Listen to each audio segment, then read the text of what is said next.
देखिए बच्चों, ये क्वेश्चन एग्जांपल नंबर 3.3 है। क्वेश्चन में क्या कह रहा है, an electric toaster uses nichrome wire for its heating element.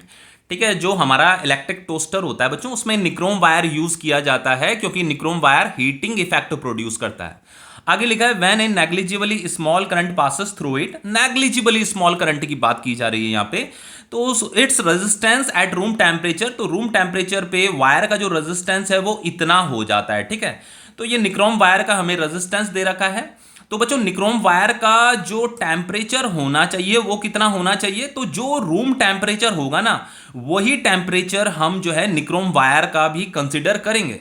क्योंकि बच्चों यहां पे क्या लिखा है, when A negligibly small current passes through it. तो यहां पे उस वायर से जो है नेग्लिजिबली स्मॉल करंट पास हो रहा है, तो इस स्मॉल करंट की वजह से टेम्परेचर में जो चेंज आया होगा वो नेग्लिजिबल अमाउंट में ही चेंज आया होगा। इसीलिए जो हमारा रूम टेम्परेचर है बच्चों, हम जो हमारा रूम टेम्परेचर है वही टेम्परेचर हम जो है निक्रोम वायर का भी कंसिडर कर रहे हैं। ठीक है, क्योंकि यहां पे negligibly small current passes through it लिखा है ना। ठीक है, अब आगे क्या लिखा है, when the toaster is connected to a 230 volt supply the current settles after a few second to STD value of 2.68 ampere. इसका मतलब यह है कि जैसे हमारे पास ये आपका निक्रोम वायर है। ठीक है, ये आपका निक्रोम वायर है, मतलब इलेक्ट्रिक टोस्टर है ये, जिसमें निक्रोम वायर यूज होता है।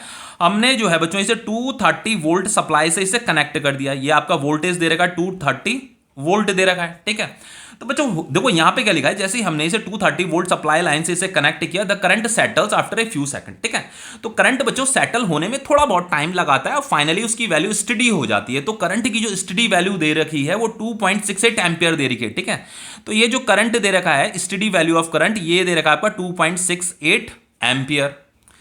तो बच्चों जब ये करंट यहां से पास करेगा, इस निक्रोम वायर से पास करेगा, तो इस निक्रोम वायर में हीटिंग इफेक्ट प्रोड्यूस होता है। तो हीटिंग इफेक्ट प्रोड्यूस होने से यहां का टेम्परेचर भी बढ़ने लगता है। लेकिन बच्चों टेम्परेचर बढ़ेगा तो सही, लेकिन टेम्परेचर का भी अपना एक स्टडी वैल्यू होता है, एक स्टडी वैल्यू तक ही वो बढ़ेगा। ठीक है, तो उसका जो स्टडी वैल्यू होगा वही हमें यहाँ पे फाइंड करना है। यहाँ पे पूछा what is the study temperature of the nichrome element. देखो जैसे यहाँ टेम्परेचर, यहाँ सॉरी करंट पास कर रहा है, तो उस करंट पास करने की वजह से यहाँ हीटिंग इफेक्ट प्रोड्यूस होगा, तो इसका टेम्परेचर बढ़ने लगता है। लेकिन टेम्परेचर बढ़ेगा तो सही, लेकिन बच्चों एक स्टडी वैल्यू तक ही बढ़ता है। ठीक है, तो उस टेम्परेचर का हमें एक स्टडी वैल्यू निकालना है। तो टेम्परेचर हमें ये T1 तो यहां पे हमें पहले गिवन था।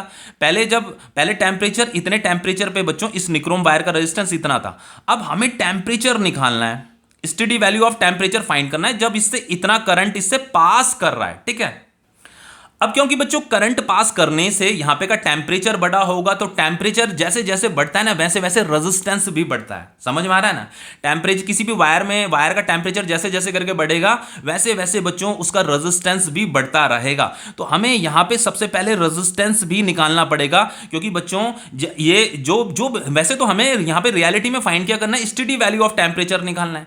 लेकिन टेम्परेचर पहले इतना था, अब थोड़ा टेम्परेचर बढ़ गया है, तो टेम्परेचर बढ़ने से बच्चों रेजिस्टेंस भी बढ़ गया होगा। तो ये रेजिस्टेंस भी हमें सबसे पहले कैलकुलेट करना पड़ेगा इसका।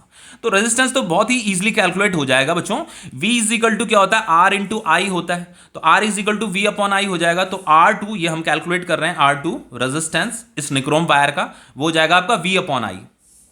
तो जस्ट वैल्यू पुट कीजिए, V कितना दे रखा, देखो इसका वोल्टेज दे रखा 230 वोल्ट, तो यहां पे 230 वोल्ट आ जाएगा। करंट कितना दे रखा, स्टडी वैल्यू ऑफ करंट दे रखा 2.68। तो इसे डिवाइड कीजिए बच्चों, इसे डिवाइड करके जो आंसर मिलेगा आपको, ये आ रहा है बच्चों आपका 85.8 ओम। ठीक है, तो ये हमारा रेजिस्टेंस कैलकुलेट हो गया है। लेकिन हमें क्या निकालना है, हमें तो what is the study temperature of the nichrome element. ठीक है, हमें इसका स्टडी टेम्परेचर बताना है। अब देखो स्टडी टेम्परेचर मतलब इस स्टडी वैल्यू ऑफ करंट पे जो इसका टेम्परेचर होगा वो बताना है, क्योंकि करंट के साथ साथ जैसे जैसे करंट इसमें फ्लो करता रहेगा, यहाँ हीटिंग इफेक्ट प्रोड्यूस होता रहेगा, तो टेम्परेचर भी बढ़ता रहेगा। लेकिन टेम्परेचर एक स्टडी वैल्यू तक ही जाता है, वही स्टडी वैल्यू ऑफ टेम्परेचर हमें निकालना है। आगे हमें गिवन है the temperature coefficient of resistance of nichrome averaged over the temperature range involve. ठीक है, तो यहां पे इस इतना, तो यहां पे हमें कोफिशिएंट ऑफ रेजिस्टेंस की वैल्यू दे रखी है ये। ठीक है, तो ये कांस्टेंट होता है, ये अल्फा, अल्फा मतलब कोफिशिएंट ऑफ रेजिस्टेंस, इसे कोफिशिएंट ऑफ रेजिस्टेंस बोलते हैं। ये एक कांस्टेंट होता है, इसकी वैल्यू हमें गिवन है 1.70 इंटू 10 की पावर -4। अब देखो बच्चों जो टेम्परेचर और रेजिस्टेंस, टेम्परेचर और रेजिस्टेंस में एक रिलेशन होता है, वो फॉर्मूला होता है आपका R2 is equal to R1 1 plus alpha T2 minus T1 होता है। ठीक है, ये आपका एक रिलेशन होता है, टेम्परेचर और रेजिस्टेंस में एक रिलेशन यही होता है। ठीक है, अब देखो ये फाइनल टेम्परेचर होता है, ये इनिशियल टेम्परेचर होता है, ये इनिशियल रेजिस्टेंस होता है, ये फाइनल रेजिस्टेंस होता है। ठीक है, तो बच्चों यहाँ पे देखो R2 तो हम कैलकुलेट कर चुके हैं, R1 हमारे पास है यहाँ पे। ठीक है, उसी तरीके से T1 हमारे पास है और ये T2 हमें निकालना है। बहुत इजीली कैलकुलेट हो जाएगा, तो थोड़ा इसे रीअरेंज कर लेते हैं, इसे मॉडिफाई कर लेते हैं, तो ये हो जाएगा आपका R2 is equal to R1, इसको इससे मल्टीप्लाई किया, फिर इसको इससे मल्टीप्लाई कीजिए, ये हो जाएगा आपका R1 alpha T2 minus T1। ठीक है, तो ये हो जाएगा आपका R2 minus R1 is equal to R1 alpha T2 minus T1। तो ये हो जाएगा R2 minus R1 divided by R1 plus alpha is equal to, ये हो जाएगा आपका T2 माइनस T1। जस्ट बच्चों यहाँ पे ना वैल्यू पुट करनी है, बाकी कुछ नहीं करना। ठीक है, तो देखो R2 तो है हमारा 85.8 माइनस R1 है हमारा 75.3। ये मैं वैल्यू पुट कर रहा हूं बच्चों, बाकी कुछ नहीं कर रहा हूं। R1 है हमारा 75.3 इंटू अल्फा की वैल्यू दे रखी है हमें, अल्फा ये है आपका 1.70 इंटू 1.70 इंटू 10 की पावर -4, ये हो जाएगा आपका T2 माइनस T1। ठीक है, तो मैं इसे इधर ही से सॉल्व कर देता हूं, तो ये हो जाएगा आपका T2 minus T1 is equal to, देखो इसको अगर मैं सब्ट्रैक्ट करता हूं बच्चों, तो सब्ट्रैक्ट करने पे जो मुझे वैल्यू मिलेगी वो मिलेगी 10.5। ओके, और जो ये जो 10 की पावर -4 है, इसे ऊपर भेज देते हैं, तो अगर मैं इसे ऊपर भेज दूंगा तो ये 10 की पावर 4 हो जाएगा डिवाइडेड बाय, अब इन दोनों का मल्टीप्लाइकेशन कर लेते हैं। तो बच्चों इन दोनों का मल्टीप्लाइकेशन मैं कैलकुलेटर से करके बताता हूं आपको।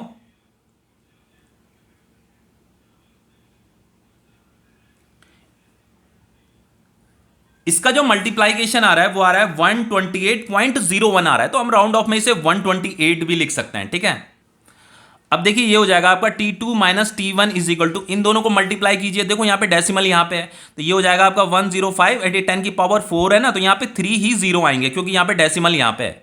अगर डेसिमल यहाँ पे होता तो 2 जीरो आते, डेसिमल यहाँ पे होता तो 1 ही जीरो आते यहाँ पे। ठीक है, और डेसिमल अगर यहाँ पे होता, इस जगह में होता, तो तब 4 जीरो आते यहाँ पे। ठीक है, इतना तो आपको पता ही होगा मैथ्स।